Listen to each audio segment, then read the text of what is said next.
Many secondary homeowners short-term rent their property when they're not using it. That extra short-term rental income allows them to justify the cost of owning a vacation home. In the last few years, we've seen more and more secondary homeowners choose to short-term rent. This has made local towns nervous about having enough housing for local workers. And because of this, there are more restrictions and bans being put in place. If you're looking for a secondary home in the mountains and it's important to you to be able to short-term rent this property, you want to watch to the end of this video so you know everything that you need to know to be able to do that. I'm Betsy Repaske, a realtor here in Breckenridge, Colorado, and I want to be your resource here in the mountains. There's been a lot of discussion about short-term rental bans or restrictions here in mountain towns in the last few months. Breckenridge recently passed a cap on how many licenses that they will issue, and Summit County has put a pause on issuing new licenses while they evaluate how to move forward. So what does this mean for you as a buyer?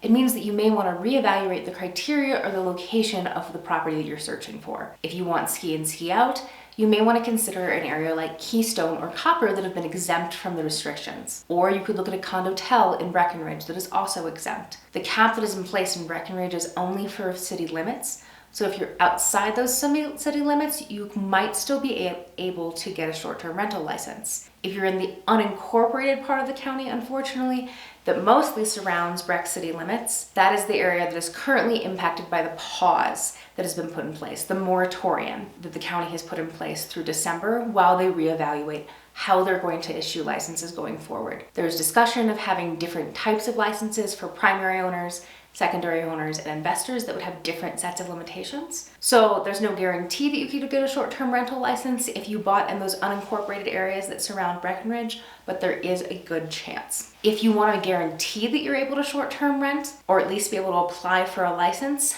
you want to look at towns like Blue River and Dillon that have specifically come out and said that they're not going to put any restrictions in place. Blue River is just south of Breckenridge, and actually drive time, some of the properties in Blue River are closer to the gondola than some properties are within Breck itself. If you prefer a single family home that's closer to a resort, look in Keystone, because almost all of Keystone is exempt from the moratorium, and because it was built as a resort property, it's not viewed by the county to be an area that is for local housing. All of these restrictions that were put in place, for the most part, are to protect the local housing stock, so those of us who live here actually have somewhere to live. Here is a handy map that shows the areas of the county where you currently can apply for a short-term rental license. No restriction, no moratorium. These are the areas where you want to look if you want to be able to short-term rent your property this winter. So you've finally been able to buy a property that actually allows short-term rentals and you want to start the process. What's next? To start short-term renting your property, you're going to need a short-term rental license, a responsible agent, and possibly a sales tax license. Where you apply for your short-term rental license will depend on where the property is located.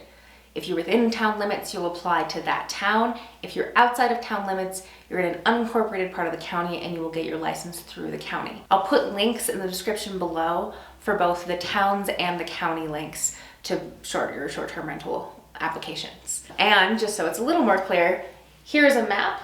The pink outlines are town borders. If it's not outlined in pink, it's unincorporated, and if it's green, that's national forest. You're not gonna live there. No matter where you live in the county, you will be required to have what is called a registered agent. This is someone who is a local contact who was able to respond to the needs of guests.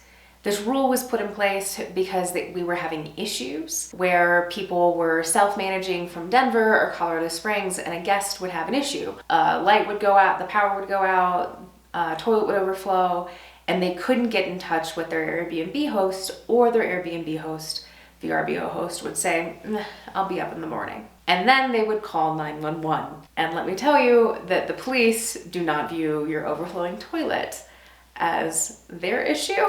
This was happening enough that the towns decided that they needed to do something about it, hence you being required to have a registered agent. This job is often done by your property management company. There are services that offer only registered agent services, so they're just registered agent and they don't do the other parts of property management, and that's significantly cheaper if you plan on managing the other parts of the service yourself, or if you do have somebody locally that you trust and know who's willing to take on that responsibility, you can register them as your registered agent for your short-term rental. Lastly, you'll need a state sales tax license if you're not renting directly through Airbnb, VRBO, or using a property management company. All short-term rental sales are required to include and collect sales tax. So if you're not using one of those services and you're going to fully manage yourself, you would need to apply for a state sales tax license. No matter how you choose to rent your property, you should be aware of how both that sales tax is being collected and how it is being paid. But again, the easiest way to deal with that is to hire a property management company. A property management company will cost you about 30% of your income that you earn on those short-term rentals, but it does mean that they take care of a number of roles that you would have to hire out multiple people for if you weren't to use a property management company. If you weren't to use a property management company, this is a list of all of the other people or responsibilities that you would need to hire out. The registered agent, turnover and cleaning, garbage collection and snow removal, as well as someone to manage the bookings and respond to guest requests. So 30% sounds high, but once you go through actually all of the other people that you need to hire out and then manage, oftentimes I think that's why people end up using a property management company. If you're looking to buy property in Summit County or Park County, or you have questions about short-term renting in this area, please don't hesitate to reach out and make sure you click that bell icon so that you're notified when I put out new videos, because I'll make sure to put out new videos when there's more updates to the short-term rental